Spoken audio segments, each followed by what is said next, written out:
Hey guys, welcome back to another video with Lim Reviews. In today's video, we'll be checking out a very special smartwatch that is the Zepp Z right here. So if you followed my channel, you have seen that I've uploaded a video last week on the Zepp E, which is actually based off the Amazfit GTR2. So these guys here, they are very similar. But in today's video, we're focusing on the Zepp Z that is based off the Amazfit GTR2. So in this video, I'll be sharing with you guys all about the differences between both devices right here, as well as what that massive price premium gets you. But before I start all that, I just want to say thank you to Dasher for once again providing me with all these toys for me to play with so that I can share my experience with you guys. Alright, if you're in Malaysia or Singapore and you're looking for an Amazfit device to buy, don't forget to check out the links in the description below. Alright, now let's jump into the video itself. So I've already unboxed the Zepp Z right here, and you can see again, let me show you guys what came in the box. We do have this super long box here once more. Everything feels hard and rock solid. It is a premium device here, and once you unbox it, obviously you get the watch itself, which is sitting right here. And beneath that, you get your charger, which I have already removed, and of course, a set of manuals. So the entire unboxing experience is definitely a pretty premium one compared to the standard affair you get with the Amazfit smartwatches. But let me put these boxes aside for now and show you the charger that came in the box. Alright, so on standard Amazfit smartwatches, you do get this simple kind of charger right here, but seeing that this is a premium device, you get a puck here for the charger for the Zepp Z. So how this works is basically you put this on top of the puck right here and it will start charging. One thing I don't really like about this puck is that it doesn't feel very magnetic. It is very wobbly. So as you can see right here, it doesn't stick on very well, and sometimes it just doesn't charge. So just a slight complaint here about that little puck right there. Okay, so we're not going to focus on the charger because we're going to be focusing on this Zepp Z right here. And just to let you guys know, the pricing difference is a huge one because the GTR2 is actually sold in Malaysia for about 550 ringgit, and that is about 130 US dollars. But this guy right here is about 350 US dollars. So it's a huge premium compared to the GTR2, almost 3 times the price.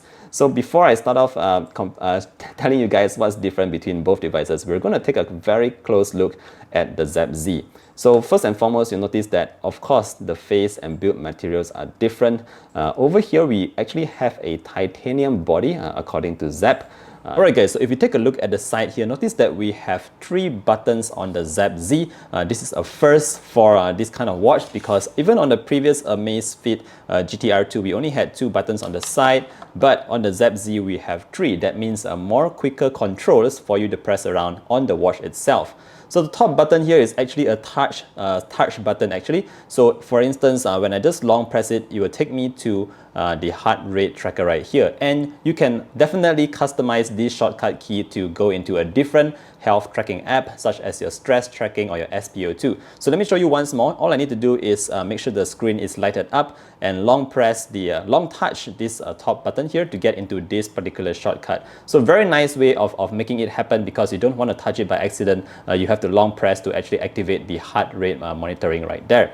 Alright, so second button we have here is the middle button, and again this is a very cool button here because this time it is like a scrolling key where you can actually rotate the crown here to go through the menus here. So the one thing that I like about this particular function here is that whenever you rotate this key, you do feel a little bit of haptic feedback here. So to give the overall experience, the rotating experience, if you may, feels a bit more intuitive, and definitely it's kind of cool. I mean, usually I'm used to just swiping along like this because it's just so much faster. But let's say your hands are dirty or you're wearing gloves or whatever, and you just want to rotate it, you have the option to do that on this button right here. Alright, the last button that we have here is this bottom shortcut key, which functions very similar to the bottom key on the Amazfit GTR. Basically, this is just one more shortcut key that you can hit it to go quickly into your shortcut that you have programmed it to. So for the Zepp Z right here, I have it programmed to go into the activities mode right away. So all I need to do is hit that button, press it, and it'll jump into my list of activities. So those are the 3 buttons that you get on the Zepp Z smartwatch right here, and I think it's a pretty good combination of quick access keys.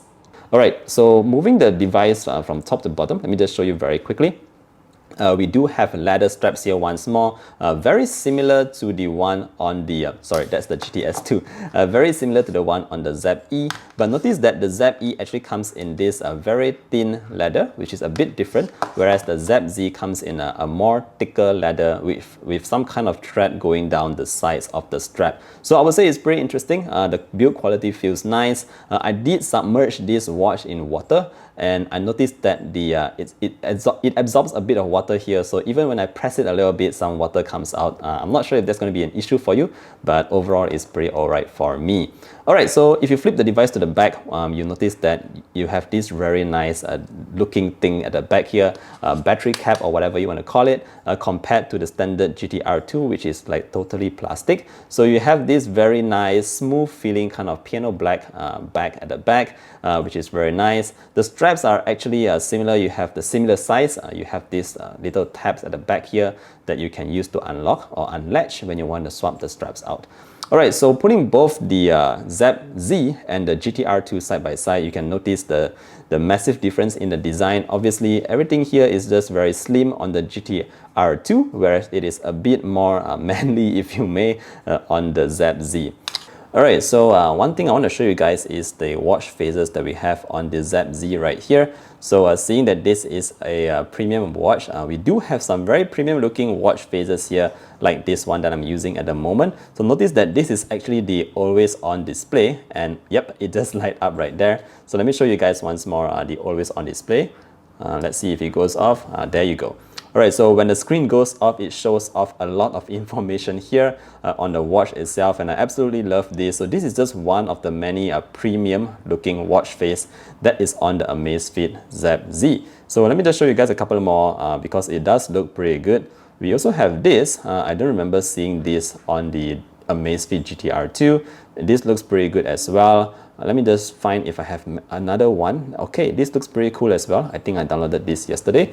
Yeah, so this is one of the other ones, the so-called, again, premium looking watch face that is available on the Zepp Z, and it does look pretty good, especially with its always on display looking like that. Alright, so let's talk a little bit about this Zepp Z. So it works very similar to the Amazfit GTR2. If you hit the button here, you just go into the main menu of applications, which, like I said just now, you can glide through. So let me show you guys what kind of apps is already available in the watch itself. You have your standard Pi, your heart rate, your workout, which supports 12 workouts, by the way. You have your standard running, walking, cycling. Of course, it supports your pool swimming as well, and a couple more items here on the Zepp Z. But if you go back, let's see what else we have here. Your activities, it also tracks your stress, your SpO2, your music controls, and your alarms, and yeah, those basic stuff that you would get on the Amazfit GTR2. So what's actually missing on this Zepp Z right here is one core feature, and that is that this watch right here does not come with a built-in storage of 4 GB like the GTR2. So that's one thing that's missing here. You can't store your music in the watch itself like how you could store it on the GTR2. So that is a kind of a bummer because you're missing something while you're paying 3 times the price. Alright, so having said that, this watch is still a very nice watch to own because it feels really good. And again, Zepp is really positioning this watch at the premium side of things. I could see this being compared to the Galaxy watches, but the Galaxy smartwatches actually allows you to respond to messages, whereas this guy does not. Okay, one cool function we have here, however, is Alexa support. So very similar to the GTR2 right there. This actually supports Alexa, so that's actually good if you have an Alexa account or something like that. Apart from that, it also comes with a built-in GPS. So luckily that's still here in this watch, unlike the Zepp E right here, which is missing the GPS built-in. So at least the Zepp Z here still comes with that built-in GPS to help you if you want to bring your smartwatch out without bringing your smartphone to track your runs and all that. So that's still available on the Zepp Z. Alright, so putting both devices side by side once more, what do you guys think? Do you prefer the Amazfit GTR2 with its slimmer profile, or would you prefer something like the Zepp Z here with these leather straps, the titanium build, and just overall look? Which do you guys prefer, the GTR2 or the Zepp Z? Of course, please consider the fact that these are both very different pricing items, but if they were the same price, which would you take? Apart from that, I think that's pretty much it for this video, guys. This is how it looks like. Let me show you very quickly how it looks like on my wrist. So let me just remove this Amazfit T-Rex right here. Thumbs up to anyone who's still rocking the Amazfit T-Rex, which is a pretty stellar watch right there. So yep, let me just put this in very quickly and show you guys how it looks like. Alright, I'm not treating the straps very well here, so please forgive me for that. But yeah, this is how it looks like on my wrist. I would say it looks pretty good.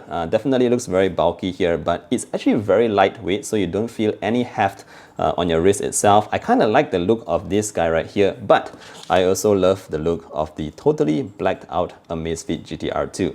So not really sure which to choose. Let me know what you guys think. And of course, if you have any questions, feel free to leave them down in the comment section below. If you like this video, hit that like button, and I'll see you guys in the next one. Bye!